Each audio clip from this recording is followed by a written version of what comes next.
Hello, and welcome to an episode of Rogue Legacy. This is the beginning of the game.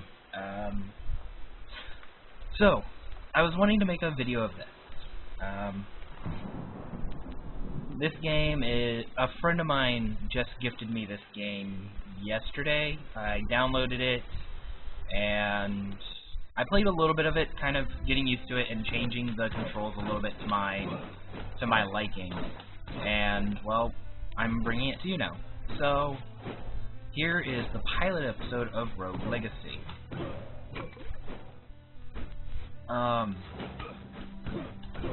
This is the instructions. They just tell you the thing. I've reset all this so that you can experience this game with me. It's a good thing you have no clue what I'm talking about, or that might sound a little scary. But Rogue Legacy calls itself a Rogue-Lite game. I disagree with that, and we'll talk about that shortly. But for now, let's begin my legacy. So, as you can see, this is a little bit of a training dummy. I can start smacking him. His name is basically him begging me not to kill him while Santa watches. Knife hits for 25, magic hits for 25. You can kind of see my stats. See if I can move that a little bit. No. But strength 25, magic 25.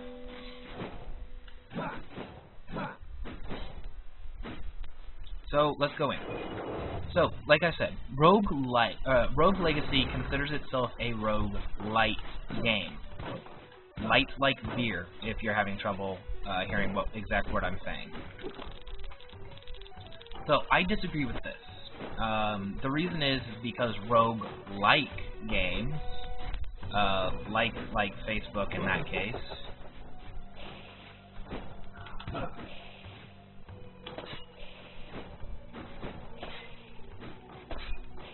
dang it, why can't I hit this button?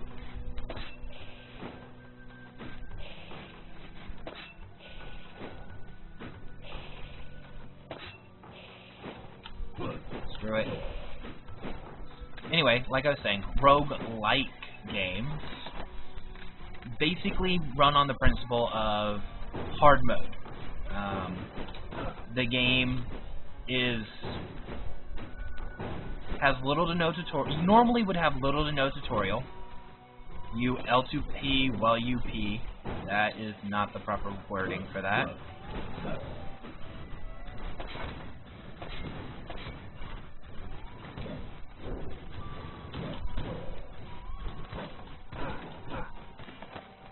I'm actually doing pretty good here. But pretty much, roguelike games, once you die, you're done.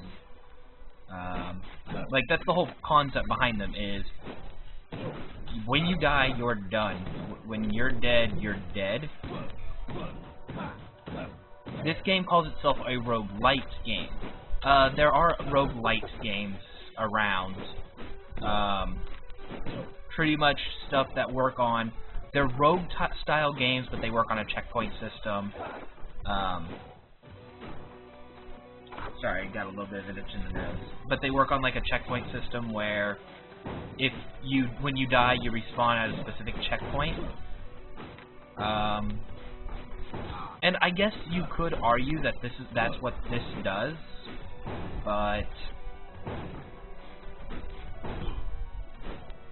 I couldn't get through there fast enough. Whoops. Oh, sweet. Another book to read. Just gonna skip through it, though. The books are important if you're playing for the first time. Well, they're not absolute importance, but they do come in handy. They have hints on how to beat the bosses of the game. They also contain the lore and story, which is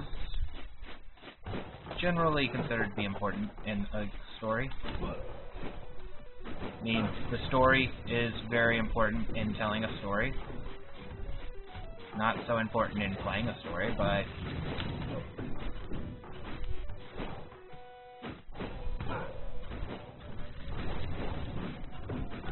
Dang it. I died to a pansy monster. But I did take out a bunch of good ones.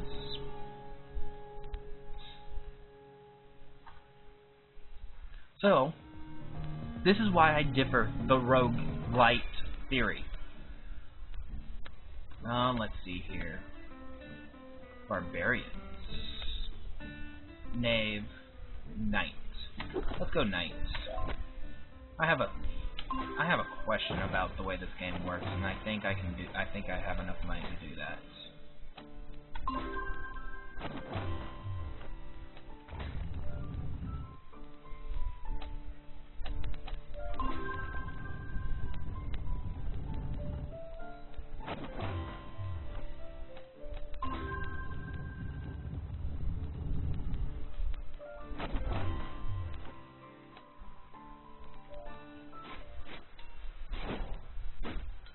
Now, okay. So, upgrading the class while you are that class will give it to you. Sorry, just a thing I've kind of wondered. How much is that one gonna cost? $350? Okay. This lady is the Enchantress.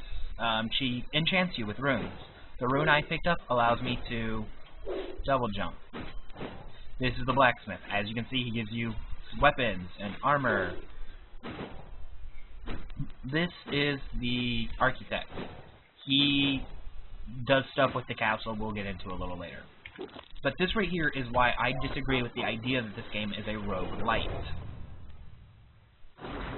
Now, as you see, I died. My money has been reset to 0, but there's a major difference.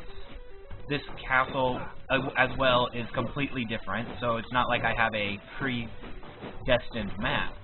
But my character is uniquely stronger than my last character. Well, normally. There are some times when you get screwed over, and you go through like 5 characters without getting a single upgrade. Especially late game, you'll go through a bunch of characters like that. But anyway, as I was saying...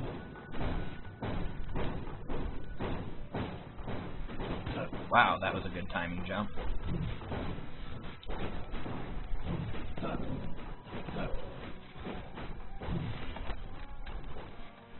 But, as you can see, how do I... It doesn't work, actually, anymore. There we go. I'm a paladin now, so I have the same strength and magic. But, I'm a paladin and not a knight. So I have this... Here, let me try to show it off a little bit. Unique ability to block damage with my shield. It costs me mana, so it's kind of not something you want to use all the time, but it's more than the last guy had. I also have more health. As you can see, I have 110 health instead of the 100 health you might have noticed that my father had. Oh look, I got a new spell. I found daggers.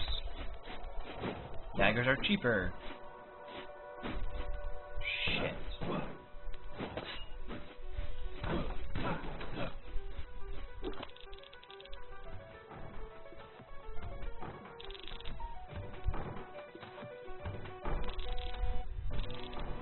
This is part of the story of the developer of Rogue Legacy. This was one of their games.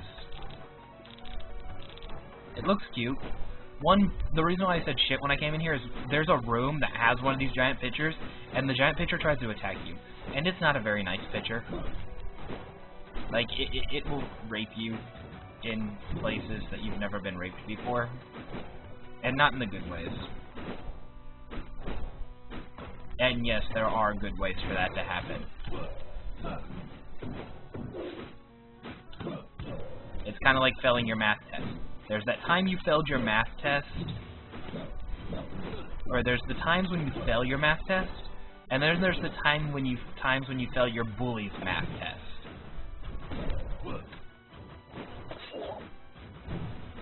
And the others are kind of the same way. There are the times when it's bad, then there's the times where it's really bad.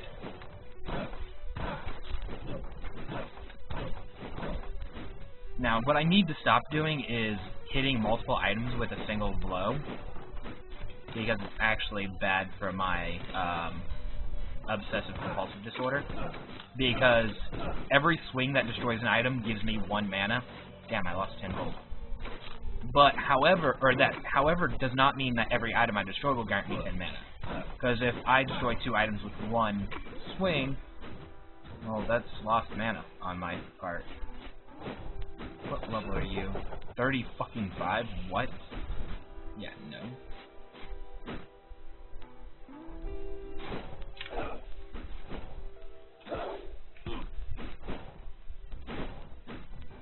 Why did I come all the way over here?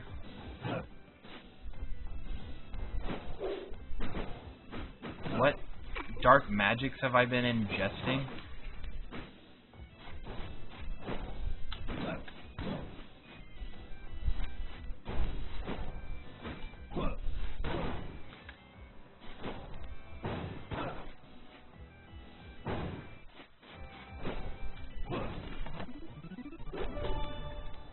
Silver sword. Not bad. Oh shit, not stand-in fireballs. Especially fireballs that are higher level than me.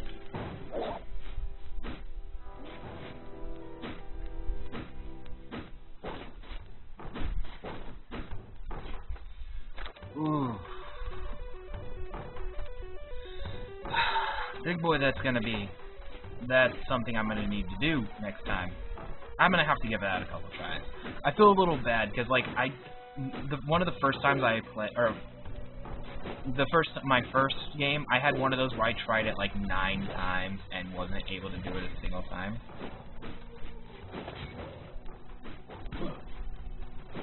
So I'm a little bit scared of that repeating.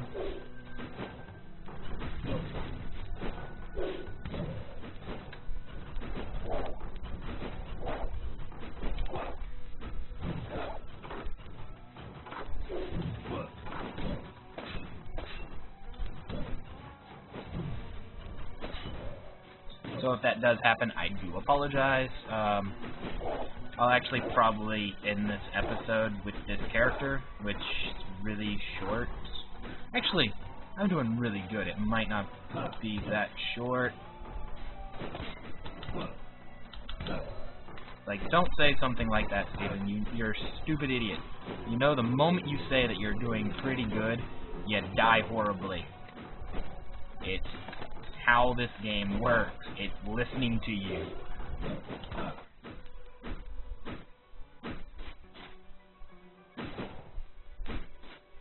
But anyway, as I was saying, as you can tell, like, I'm level 6. My previous characters were level 0. So, as I was saying, every time you play, your characters are getting stronger. Now, that strength could be levels, that strength could be currency.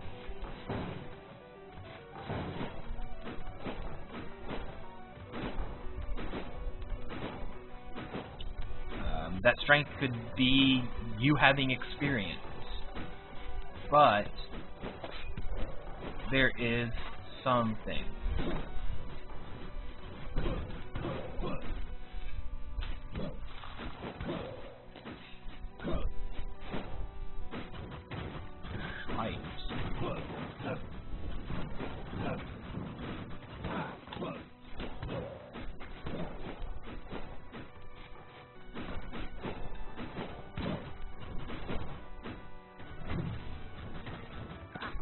Dang it, I did not see that there. That was actually a pretty good run. So first off, we're going to see what I can get next time. Oof. Yeah. That's actually probably going to be useful. But that's also that's actually going to be more useful. I'm going to get these upgrades real quick.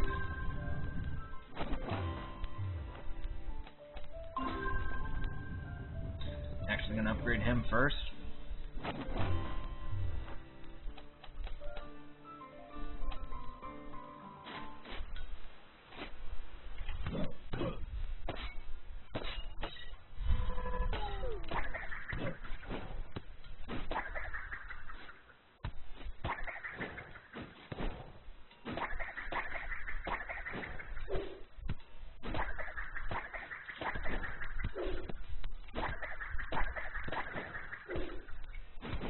Okay, anyway, I'm also going to lock this in.